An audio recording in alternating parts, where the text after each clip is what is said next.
We are here today with Mrs. Sahana Munipella, emotional well-being counselor and a life coach.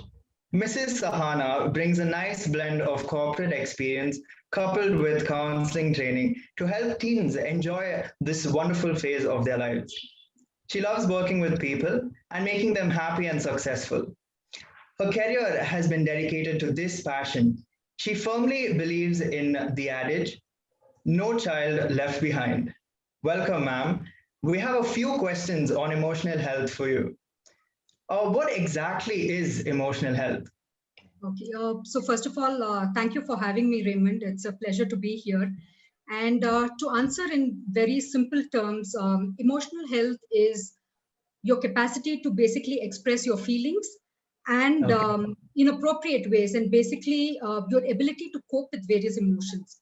So it is about how you think, how you feel, and it is a sense of well-being. So it's basically acknowledging your emotions and expressing Okay. them in appropriate ways. So that Okay. is, just to put it in very simple terms, how I would describe emotional health. So it's basically being content with how your life is right now. Yes, in a way, yes. And Okay. yes, I mean, you have to be emotionally healthy in order to have, if you have a positive outlook towards life. So that is putting it in very, very simple terms, Raymond. All right.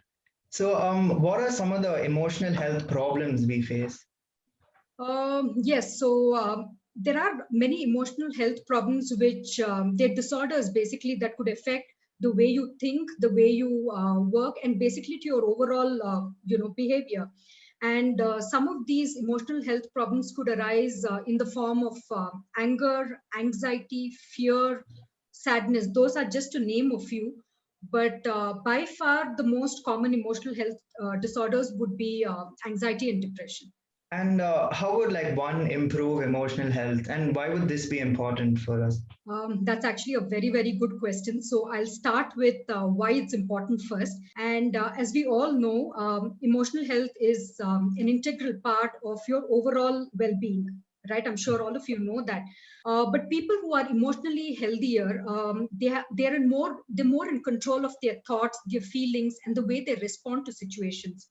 And also how they cope with life's challenges. Whatever challenges are thrown at them, they are able to react, they're able to respond in a better way.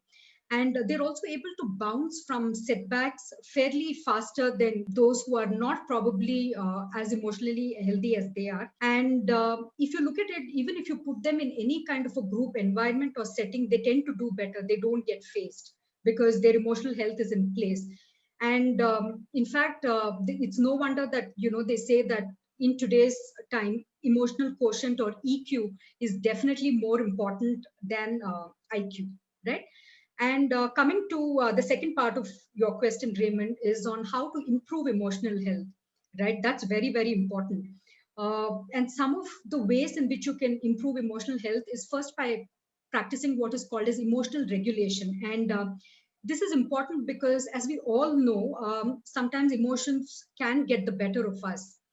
And if you have certain coping strategies and if you have certain coping mechanisms in place, you can actually respond rather than react to certain upsetting situations.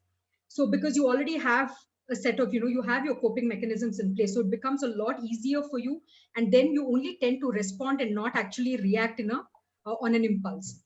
The second is by exercising regularly and actually maintaining a very healthy lifestyle, strengthening your social connections, being mindful of whatever you do, adopting healthier eating habits, getting adequate sleep, and spirituality. And by spirituality, I don't mean, it could be irrespective of any religion that you follow, but it just helps in having faith at a higher level.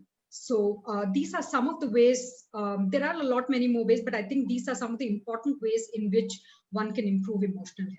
So, ma'am, would you say that emotional health is related to like one's lifestyle? Absolutely. Emotional health and lifestyle definitely go hand in hand.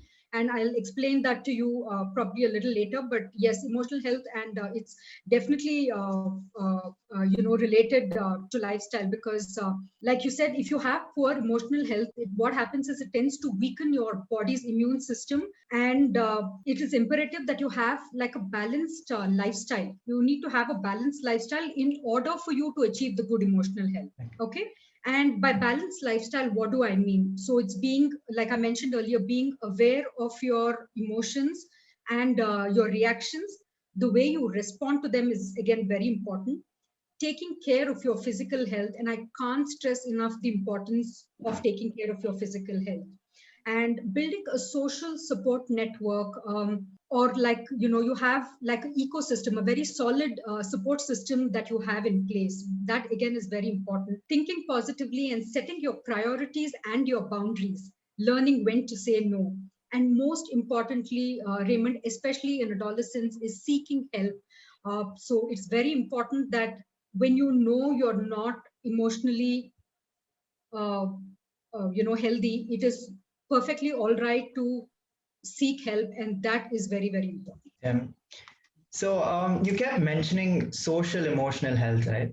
Yes. Why would social emotional health be important? Okay, so yes, social emotional health is very, very important, because this is what actually influences self-development, self-confidence, and it also helps you form these lasting and more meaningful relationships, and a sense of importance and value to all the people around you. And social emotional health definitely affects the overall health, especially in children. And if you look at it, those who develop social skills and strong social skills and strong emotional skills are motivated to learn more, and as a result, they tend to perform better. And Raymond, as it all boils down to the fact that finally we all live in a community, right? And when you live in a community, you have to learn how to cope with working, living, and engaging with people. And that's why I said social emotional health is very, very important. That is true. I actually do relate to that because I wasn't a very social kid. It was very recently that, I tried to go out there and, talk to people. And it definitely has helped. Yeah. Good. I'm So, so glad to what hear would you that. say is the difference? Yeah. So, what would you say is the difference between emotional health, mental health, and well being? Like, how would you differentiate that? Right. So, if you look at it, mental health is like this big umbrella, and that includes your emotional, your psychological, and your social well-being. It is about how we think, how we feel, and how we act. If you look at emotional well-being or emotional health, that is, like I mentioned earlier, it's our ability to be able to acknowledge and manage our emotions, and those basically arise from whatever we have experienced, right? So coming to well-being, you asked me what is the difference, and well-being, so they're all interconnected, and well-being is pretty much the experience of health, happiness, and prosperity. And it's about having sound mental health. It's about having the satisfaction and the ability to cope and manage stress well. And if I were to put it very simply, Raymond, it's about judging life positively, and generally feeling good about yourself. So that is in very, very simple terms. And especially in the adolescent years, in the age that all of you are in, it's very, very important to have a sense of well-being, and to be emotionally, to have that emotional security, because peer pressure is at its peak during this time, during the adolescent years.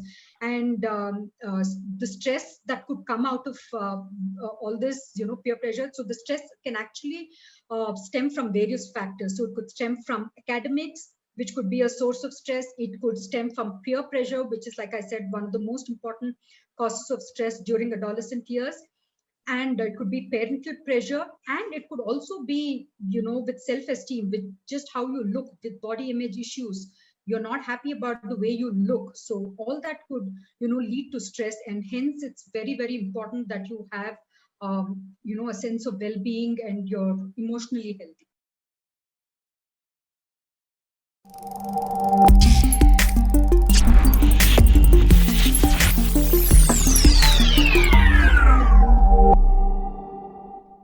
subscribe to our channel. And don't forget to hit the bell icon.